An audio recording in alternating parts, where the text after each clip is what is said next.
오늘은 요한복음 2장 1절에서 11절 말씀입니다. 요한복음 2장 1절에서 11절 말씀입니다. 신약성경 144페이지입니다. 요한복음 2장 1절에서 14절, 11절 말씀입니다. 신약성경 144페이지. 우리 한 절씩 교독하겠습니다. 사흘째 되던 날 갈릴리 가나에 혼례가 있어 예수의 어머니도 거기 계시고 포도주가 떨어진지라 예수의 어머니가 예수에게 이르되 저들에게 포도주가 없다 하니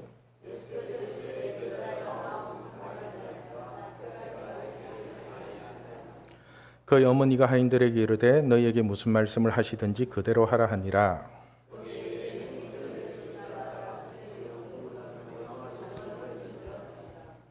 예수께서 그들에게 이르시되 물 항아리에 물을 채우라 하신즉 아기까지 채우니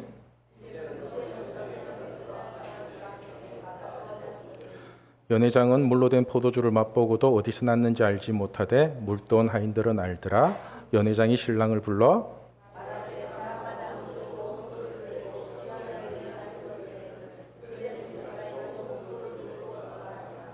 다 같이 읽겠습니다.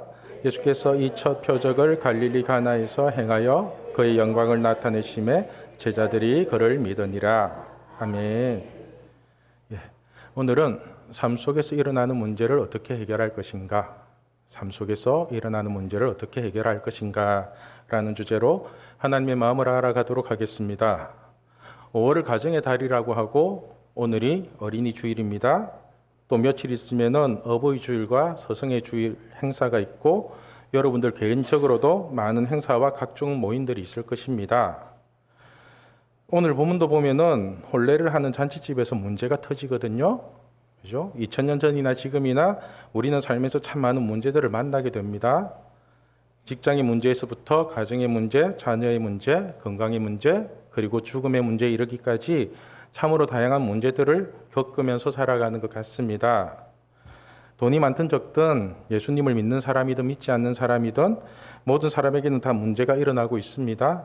큰 문제든 작은 문제든 문제가 생긴다는 것 자체가 사람을 피곤하게 하고 짜증나게 만들거든요. 그렇죠? 그래서 오늘은 물이 포도주로 변하는 첫 번째 기적을 통해서 우리 일상에서 일어나는 문제에 대한 기본적인 공식을 배우는 시간이 되면 좋겠다는 생각이 들었습니다. 우리가 수학 문제를 풀 때 기본적인 공식만 외워도 웬만한 문제는 다 풀 수 있지 않습니까? 그죠? 덧셈, 뺄셈, 곱셈, 나눗셈 이 사칙 연산만 알아도 일상을 살아가는 데는 아무런 지장이 없거든요. 마찬가지로 우리가 오늘 본문을 통해서 문제 해결의 기본 공식을 익힌다면 문제가 문제로 다가오지 않는 삶을 살게 될 것입니다. 오늘 본문은 다들 아시는 내용이니까 간단하게 두 가지로 살펴보겠습니다. 먼저 첫 번째 살펴볼 것은 문제가 무엇이냐는 겁니다. 문제가. 다시 말해서 문제를 받아들이는 우리의 태도를 한번 생각해 보면 좋을 것 같습니다. 오늘 본문에서는 아주 사소해 보이는 문제가 발생합니다. 혼례집에 포도주가 떨어진 것입니다. 그죠? 어제 장로님 결혼식에도 갔을 때 얼마나 풍성하게 그렇게 준비가 되어 있잖아요. 그죠? 근데 원래 잔치집은 항상 넉넉하게 준비를 해요. 조금씩 부족하게 하는 게 아니라 무엇이든지 남아 돌게끔 그렇게 풍성하게 준비를 하는데요. 그렇게 인간적인 계산을 가지고 나름대로 넉넉하게 준비를 했는데 그런데 그 가장 중요한 순간에 포도주가 떨어진 것입니다. 그런데 우리 삶 속에서도 이러한 문제는 언제든지 일어날 수가 있거든요. 사실 삶 속에서 일어나는 문제는 내가 일으켰다기보다는 여기서 얽히고 저기서 설켜서 일어나는 경우가 대부분입니다. 어느 누가 문제를 만들고 싶어 하겠습니까? 그죠? 이번 코로나 사태도 우리가 문제를 일으킨 것이 아니라 중국에서 발생한 신종 코로나 하나가 전 세계적으로 문제가 되어버렸잖아요. 그죠? 교통사고도 그렇습니다. 나는 신호를 지키고 그 초록불에 잘 건너고 있는데 신호를 위반한 차량이 나를 갖다 들여받아버려요. 그러면은 나는 아무런 잘못도 없는데 그게 내 문제가 되어버린다고요. 그죠? 급발진도 마찬가지거든요. 차가 문제인데 그 결함을 내보고 증명하래요. 이처럼 우리는 문제를 원하지 않는데 그런데 자꾸만 문제가 일어납니다. 그런데 여러분 그거 아세요? 문제라는 것은 자신이 해결할 수 없기 때문에 문제로 다가오는 것이지 자신이 해결할 수 있으면 문제가 아니거든요. 1 더하기 1이 뭐예요? 2죠? 그죠? 2 더하기 2는 뭐예요?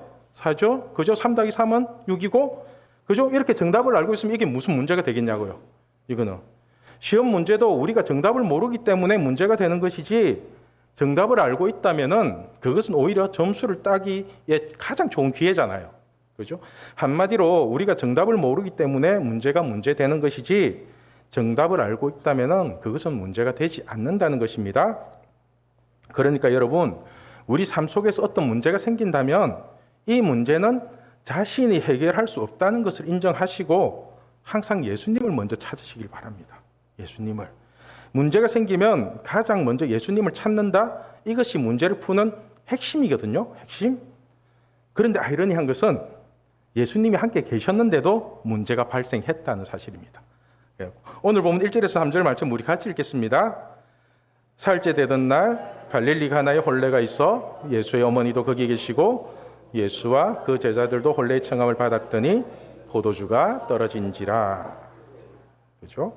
여기서 알 수 있듯이 우리가 교회를 열심히 다니고 예수를 잘 믿으면 문제가 없을 것 같지만 오히려 문제가 더 많을 수도 있습니다. 저도 처음부터 하나님을 믿는 사람이 아니었기 때문에 하나님을 제대로 믿기 위해서 참 많은 고난을 받았습니다. 그러다 보니 하나님의 일하시는 방법을 알게 되었습니다. 하나님이 일하시는 방법이 뭐냐면은 하나님은 우리의 죽은 믿음을 살리시기 위해서 먼저 문제를 주십니다. 문제를. 우리가 풀 수 없는 그런 어려운 문제. 그리고 그 문제를 해결해 주심으로 말미암아 우리에게 믿음을 주십니다. 믿음을. 쉽게 말해서 하나님은 우리에게 병도 주시지만 약도 주시거든요. 약을 같이 주세요. 우리는 여호와 라파라고 하면서 치료하시는 하나님만 믿는데요. 여러분, 진정한 믿음은 병을 주시는 하나님을 먼저 믿어야 합니다. 병을 주시는 하나님을요. 왜냐하면 병을 주시는 하나님을 믿어야지만이 그 문제를 하나님께 온전히 맡기고 기도할 수 있기 때문에 그렇습니다. 병 주고 약 주는 게 우리를 놀리는 것 같지만요. 이것이 우리의 믿음을 성장시키시는 하나님의 지혜라고요. 이게 지혜거든요. 창세기 22장에서 하나님은 아브라함에게 이삭을 바치라고 명령하십니다. 그 명령을 받은 아브라함은 하나님의 말씀대로 이삭을 바칩니다. 그런데 그 순간 하나님은 됐다, 그만해라.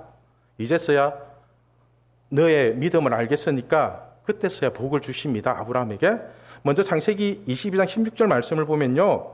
이르시되 여호와께서 이르시기를 내가 나를 가리켜 맹세하노니 내가 이같이 행하여 내 아들 내 독자도 아끼지 아니하였은즉. 그리고 하시는 말씀이 17절입니다. 우리 17절 말씀 같이 읽겠습니다. 내 씨가 크게 번성하여 하늘의 별과 같고 바다의 모래 같게 하리니 내 씨가 그 대적의 성문을 차지하리라. 아멘.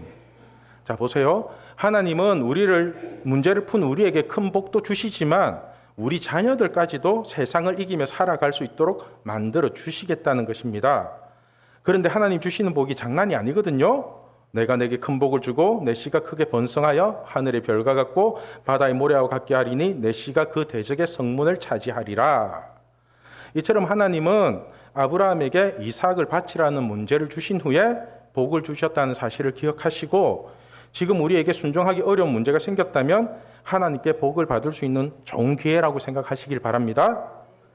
그런데 여러분, 우리가 하나님의 문제 해결 방식을 받아들이기 힘들 때가 참 많거든요. 그 이유가 뭐냐면은 하나님의 문제 해결 방식은 우리의 생각과 많이 다르기 때문에 그래요. 참 많이 달라요. 우리 생각에는 이렇게 하고 저렇게 하면은 한 방에 쉽게 해결이 될 것 같은데 전지전능하신 하나님은 절대로 그렇게 하지 않으십니다. 절대로. 그 이유가 이사야서 55장 8절과 9절에 잘 설명되어 있습니다. 우리 같이 읽을게요. 이는 내 생각이 너희의 생각과 다르며 내 길은 너희의 길과 다름이니라. 여호와의 말씀이니라. 이는 하늘이 땅보다 높음 같이 내 길은 너희의 길보다 높으며 내 생각은 너희의 생각보다 높음이니라. 아멘. 여러분 명심하십시오. 하나님의 생각과 우리의 생각이 완전히 다릅니다. 완전히 달라요. 그 이유가 뭐냐면은 하늘이 땅보다 높은 것처럼 하나님의 길이 우리의 길보다 높고요. 하나님의 생각이 우리의 생각보다 훨씬 높기 때문이랍니다. 훨씬 높대요. 우리는 문제가 생기면 어떻게든 나한테 유리한 쪽으로 문제를 해결하려고 하는데요. 그런데 하나님은요, 절대로 그렇게 하지 않습니다. 절대로. 하나님의 문제 해결 방식은 우리의 계획대로 해결해 주시는 것이 아니라 하나님의 계획대로 해결을 해 주십니다. 하나님의 계획대로. 그게 뭐냐면은 먼저 우리의 믿음을 성장시키시고 그 다음에 우리의 잔머리 굴리는 것을 스스로 끊어버리게 만드시고 그리고 말씀을 붙잡았을 때 그제서야 문제를 해결해 주십니다. 이게 하나님이 일하시는 방법이거든요. 예? 사람들은 어떤 문제가 생겼을 때 돈부터 찾는 경우가 참 많습니다. 그죠? 돈부터 제일 찾죠. 그 다음에 그것을 해결해 줄 수 있는 사람을 찾습니다. 사람을. 처음부터 전적으로 하나님을 찾는 사람은 거의 없거든요. 그래서 하나님은 우리에게 어떤 문제가 생겼을 때 절대로 돈으로 해결해 주시지 않습니다. 오히려 돈으로 해결하려고 하면 할수록 돈으로 해결할 수 없는 문제를 만들어 버리십니다. 그 문제를. 누가복음 12장을 보면은 어리석은 부자에 대한 비유가 나오잖아요. 그죠? 이 부자가 돈이면 다 된다. 돈만 있으면 다 되니까 돈만 모으자. 이렇게 얘기를 하거든요. 이때 하나님이 하시는 말씀이 오늘 밤에 네 목숨 가지고 가면 그 돈 누가 쓸 거니? 이렇게 묻잖아요. 그죠? 그 돈이 무슨 소용 있냐고. 그래서 하나님은 계속해서 우리에게 하시는 말씀이 있잖아요. 사람은 돈으로 사는 게 아니라 하나님 말씀으로 사는 거라고. 사람은 돈으로 사는 게 아니라 하나님 말씀으로 사는 거거든요. 우리 마태복음 4장 4절 말씀 같이 읽겠습니다. 사람이 떡으로만 살 것이 아니요 하나님의 입으로부터 나오는 모든 말씀으로 살 것이라. 그러므로 우리가 명심해야 할 것은 우리에게 어떤 문제가 생기든지 그 문제를 해결하기 위해서는 반드시 하나님의 말씀을 붙잡아야 됩니다. 말씀을. 예를 들면은 우리 중고등부 학생들이나 청년들은 가장 큰 문제가 진로나 직장 그리고 결혼 문제거든요. 그런데 우리 부모님들의 가장 큰 고민은 뭐예요? 자녀들 문제가 제일 큰 것 같아요. 제가 보기에는 우리 자녀들이 잘 먹고 잘 사는 거. 그렇죠? 그런데 우리 자녀들이 나이가 들어도 아무런 문제가 생기지 않게끔 자녀를 잘 키우는 방법이 성경에 기록되어 있는 거 아세요? 자녀를 어떻게 키우면은 늙어서도 잘 먹고 잘 살 수 있을까 하는 거. 우리 잠언 22장 6절 말씀 같이 읽겠습니다. 마땅히 행할 길을 아이에게 가르치라. 그리하면 늙어도 그것을 떠나지 아니하리라. 여러분, 우리가 마땅히 행할 길을 아이에게 가르치면요, 그러면 그 아이들이 나이가 들고 늙었어도 하나님을 떠나지 않는답니다. 그렇다면 우리가 다음 세대를 위해 가르쳐야 될 마땅히 행할 길이 뭔가요? 뭘 것 같아요? 그죠? 기도를 가르치고 말씀을 가르치고 예수님 잘 믿는 걸 가르쳐야 되지 않나요?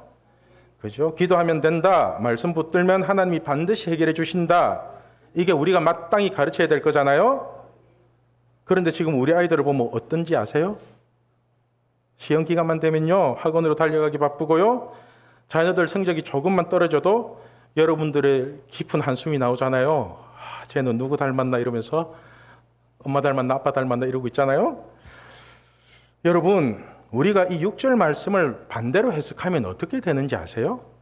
6절 말씀을 지금 우리 아이들에게 마땅히 행할 길을 가르치지 않으면요, 나이가 들면 들수록 전부 다 하나님을 떠나게 될 것입니다. 전부 다. 어릴 때 가르치고 아이일 때 가르치지 않으면요, 나이가 들면 들수록 전부 다 세상으로 끌려가게 돼 있다고요.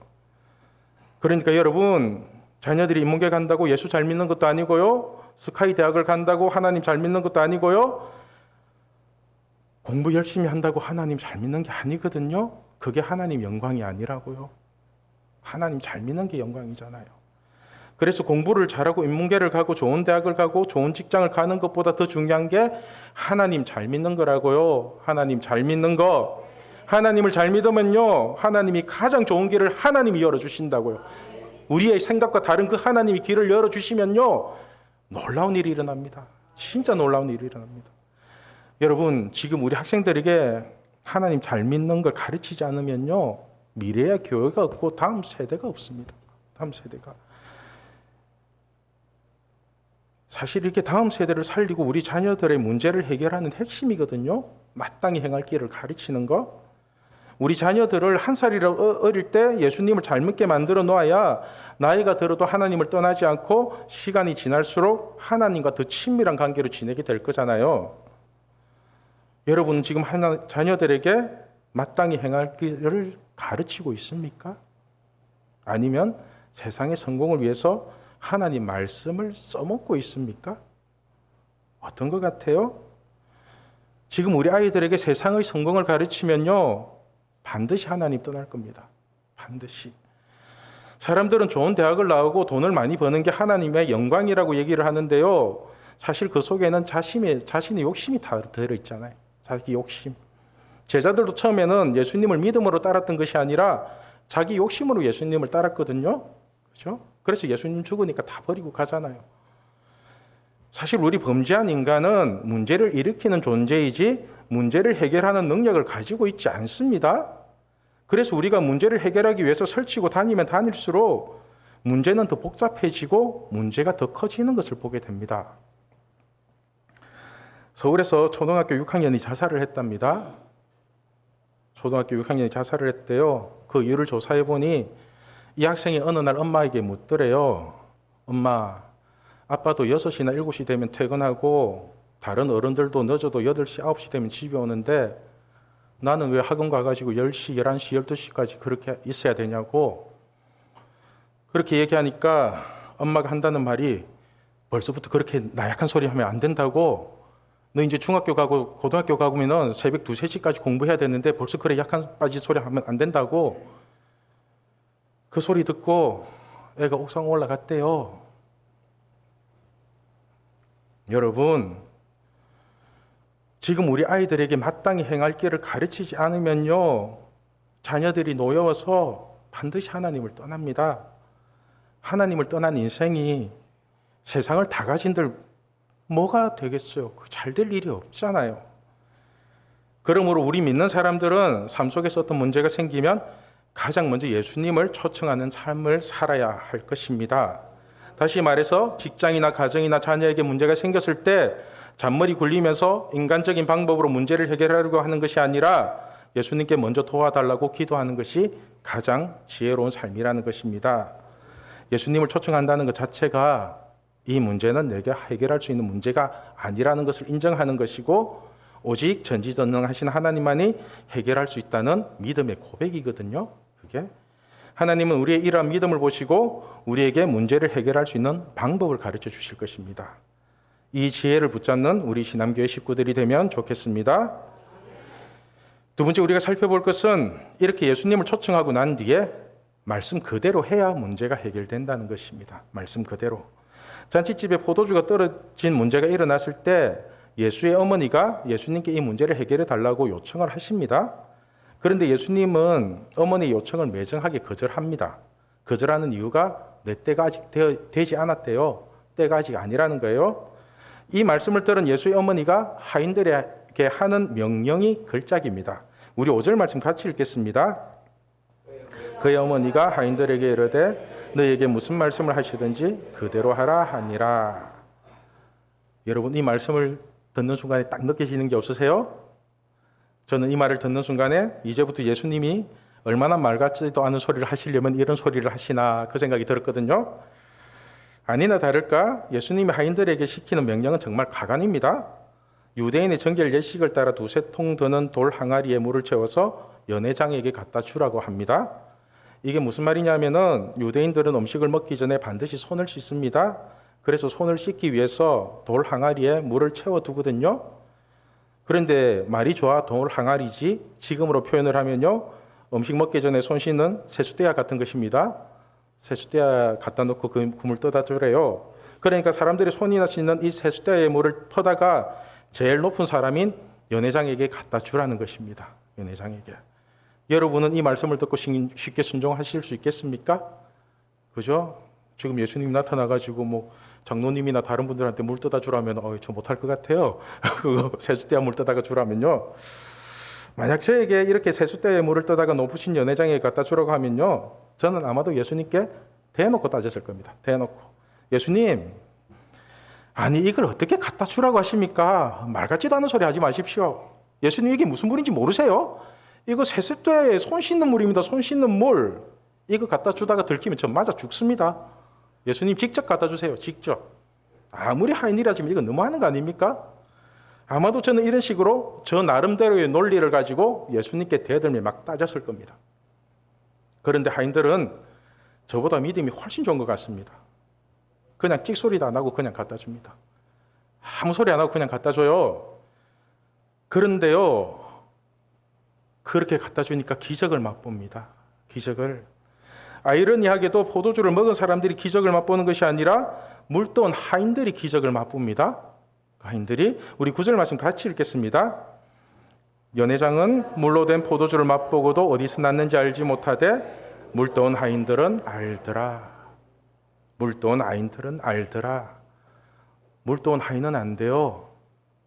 여러분, 너희에게 무슨 말씀을 하시든지 그대로 하라. 이 말씀에 대한 순종의 비밀이 무엇인지 아십니까? 그 비밀이 바로 기적을 맛보는 것입니다. 그게 기적을 맛보는 거라고요. 예수님이 시킨 사람이 다 책임질 거잖아요. 그거. 세숫대 물이면 어때요? 들키면 예수님이 책임지겠죠? 그죠? 시킨 사람이 책임지죠. 예수님이 시켰어요. 이러면 되잖아요. 예수님이 시켰어요. 이 기적은 신랑도 모르고 그 높으신 연회당도 모르는 기적입니다. 그런데 오직 물떠온 하인들만이 아는 기적입니다. 이것이 바로 순종한 사람에게만 일어나는 문제 해결의 비밀이라고요. 우리 삶 속에서 도저히 풀리지 않는 문제에서 해결받는 비결이 뭔지 아세요?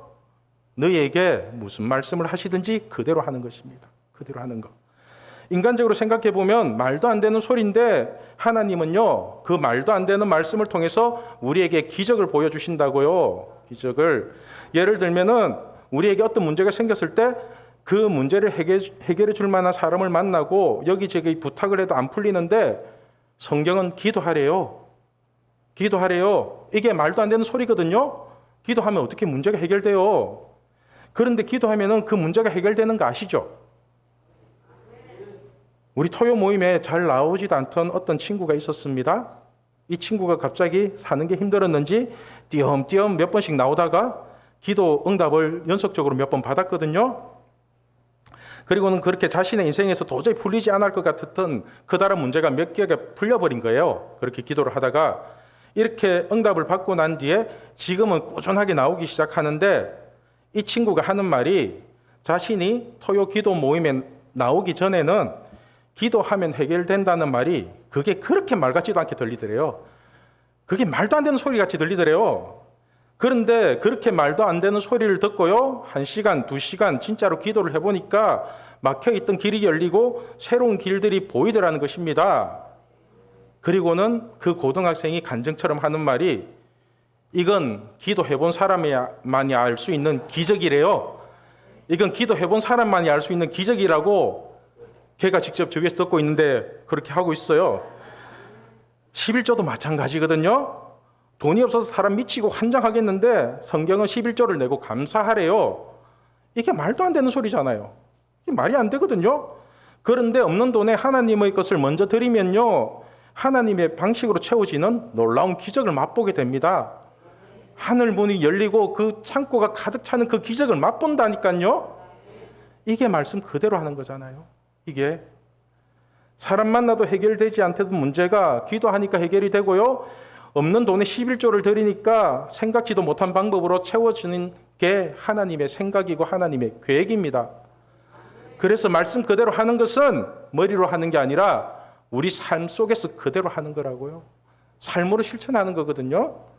그러니까 여러분, 우리 삶 속에서 문제가 생겼을 때 예수님께 나아가기만 하면은 그 문제를 해결해 줄 수 있는 말씀을 반드시 주십니다. 말씀을 반드시 주세요. 그런데 그 말씀이 오늘 본문처럼 내 머리로는 도저히 이해가 안 되는 말씀이거든요.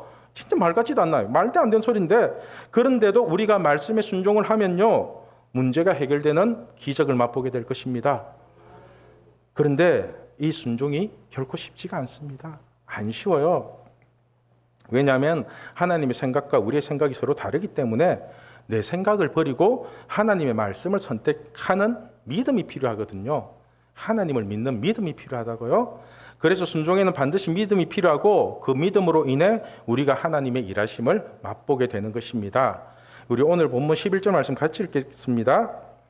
예수께서 이 첫 표적을 갈릴리 가나에서 행하여 그의 영광을 나타내심에 제자들이 그를 믿으니라. 오늘 본문에서 나타내신 표적이 바로 하나님의 영광을 보여주신 거래요. 하나님의 영광을 보여주셨대요. 그리고 이 영광을 바라본 제자들이 예수님을 믿게 되었답니다. 다시 말해서 오늘 본문을 통해 보여주신 기적은 지금 문제투성이에 파묻혀 사는 우리의 믿음을 변화시키기 위해 보여주신 하나의 표적입니다. 표적. 여러분, 표적이 뭔지 아십니까? 표적? 표적이라는 것은 과거에만 일어난 사건이 아니라 지금 여러분들이 살고 있는 이 자리에서도 언제든지 일어날 수 있는 기적을 말하는 것입니다. 그 기적은 지금도 일어나고 있습니다. 그러니까 우리가 말씀에 순종을 하기만 하면은 기적은 반드시 일어나게 된다는 것입니다.